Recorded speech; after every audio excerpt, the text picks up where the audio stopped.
मायका और ससुराल। शादी होने के बाद लड़कियों का मायके वालों की मदद करना ससुराल वालों को पसंद नहीं आता। शादी होने के बाद लड़की को ससुराल और मायका दोनों परिवार का और जिम्मेदारियों का विचार करना पड़ता है।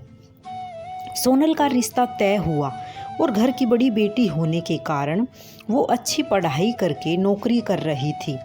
घर में वही सबसे बड़ी होने के कारण मायके की जिम्मेदारी भी उसकी थी। भाई था उसका, लेकिन काफ़ी छोटा था अभी। उसके माँ बाप के लिए इतने बच्चों की पढ़ाई और घर चलाना मतलब आसान नहीं था। उसके पिताजी प्राइवेट जॉब करते थे और माँ भी घरों के काम करके जितना हो सके उतना काम करके अपने घर की मदद करती थी। सोनल की शादी तय करने का वक्त आया। तभी उसके 2 बहनें और भाई पढ़ाई कर रहे थे। उसकी शादी नीलेश के साथ तय हुई।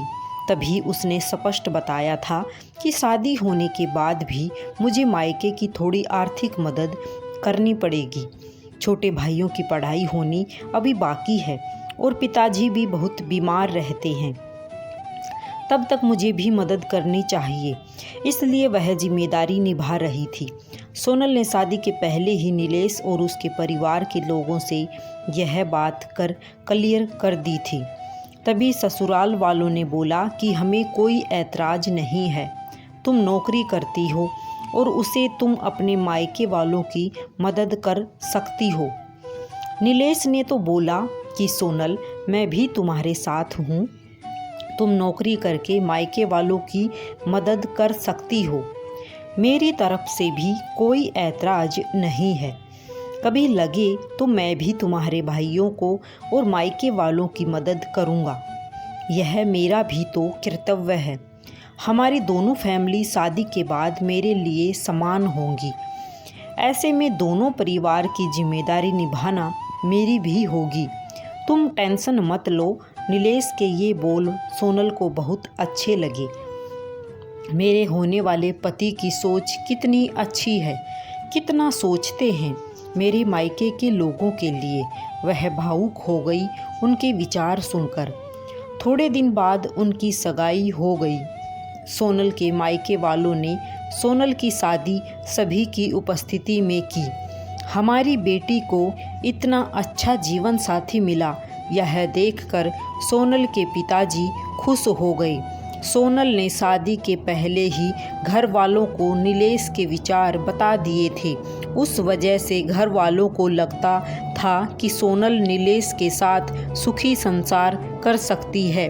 उसके ससुराल वाले भी अच्छे हैं। शादी होने के बाद सोनल घर और नौकरी की जिम्मेदारी अच्छे से निभा रही थी। इतना ही नहीं, नीलेश के आने जाने वाले मेहमानों का भी आदर सम्मान अच्छे से करती थी। हर एक जिम्मेदारी वो अच्छे से निभा रही थी। ससुराल और मायका दोनों फैमिली को वह समान ही मानती थी। ससुराल के लोगों को तो उसने अपना बना लिया था। सब अच्छा चल रहा था, पर नया नया ही सब अच्छा था। बाद में उनका असली रूप नीलेश और उसके घर वालों का स्वभाव सोनल के सामने आया। वह कहावत है ना, हाथी के दांत खाने के अलग और दिखाने के अलग होते हैं। ऐसे लोग थे वह। सोनल ससुराल वालों को भी पैसे देती थी, बचत भी करती थी, खर्च भी करती थी। उसे सभी बातों की और जिम्मेदारियों का एहसास था, इसलिए खुद पर पैसे खर्च नहीं करती थी। ससुराल और खुद का सब करके वह थोड़ी मदद अपने भाइयों के लिए करती थी। उनकी पढ़ाई चालू थी। पढ़ाई मतलब थोड़े पैसे तो चाहिए ही ना।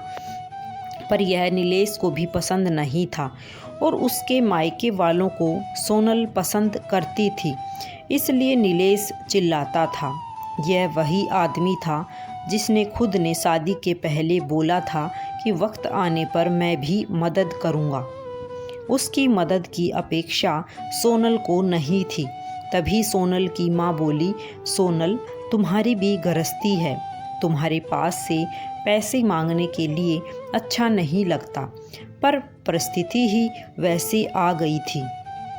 उसकी माँ को बहुत बुरा लगता था, पर करे तो भी क्या।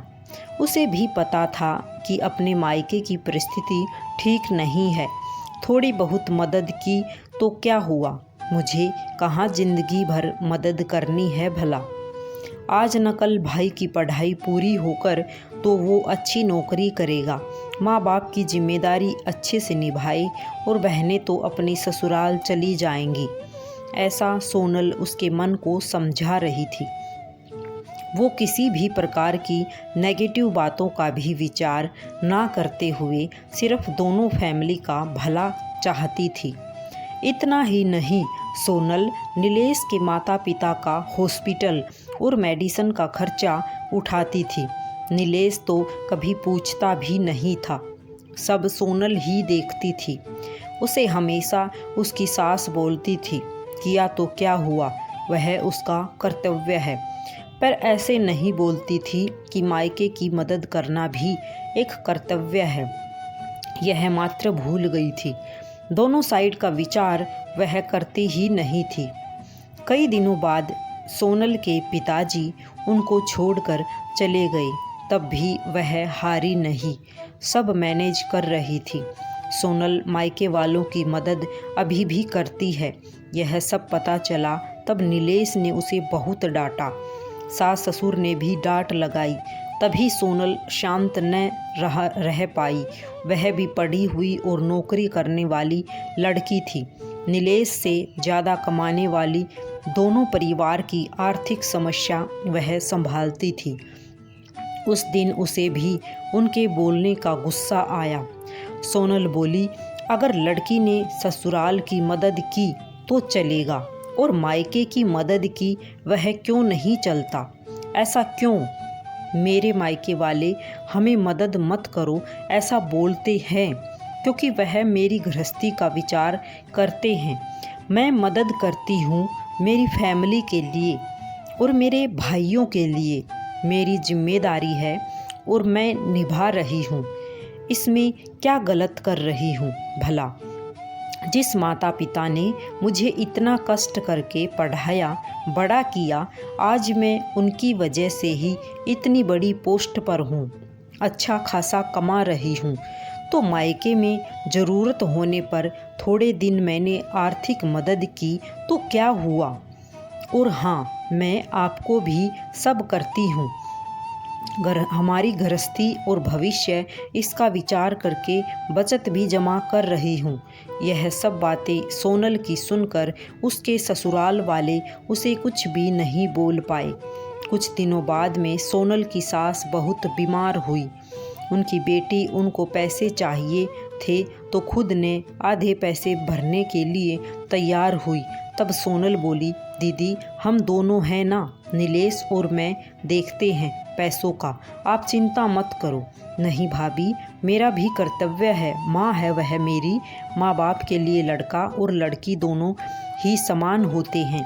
अपनी बहन की बातें सुनकर नीलेश और उसकी माँ बाप का सिर शर्म से झुक गया। वह बोली, शादी होने के बाद भी मायका लड़की के लिए पराया नहीं होता है। लड़की ने कभी तो मायके की भी जिम्मेदारी ली या अपने माता पिता के लिए कुछ किया तो कुछ बिगड़ नहीं जाता। यही बात सोनल कितने दिनों से बोल रही थी, तभी उसकी सास को यह बात अच्छी नहीं लगती थी। यही बात बेटी ने बोली और सोनल के साथ अच्छा बर्ताव नहीं किया। उससे उसकी सास को पछतावा होने लगा। नीलेश को भी बहुत बुरा लगा। दोनों ने सोनल से माफ़ी मांगी क्योंकि उनको भी समझ में आया कि शादी होने के बाद भी लड़की की मायके की जिम्मेदारी कर्तव्य भूला नहीं जाता। वह खुद के पैर पर खड़ी होगी, नौकरी कर रही होगी और मायके की परिस्थिति अच्छी नहीं होगी। मायके में भी कभी भी मदद की ज़रूरत होगी तो मदद देनी चाहिए। उसके लिए दोनों परिवार समान होते हैं। लड़की की ससुराल के प्रति जिम्मेदार होती है, वैसे ही मायके की जिम्मेदारी भी होती है। मायका और ससुराल दोनों एक समान होते हैं। यह संदेश देने वाली, दिल को छू लेने वाली कहानी आपको कैसी लगी कमेंट में ज़रूर बताना। अगर कहानी पसंद आई हो तो चैनल को सब्सक्राइब ज़रूर करना। राधे राधे सभी को।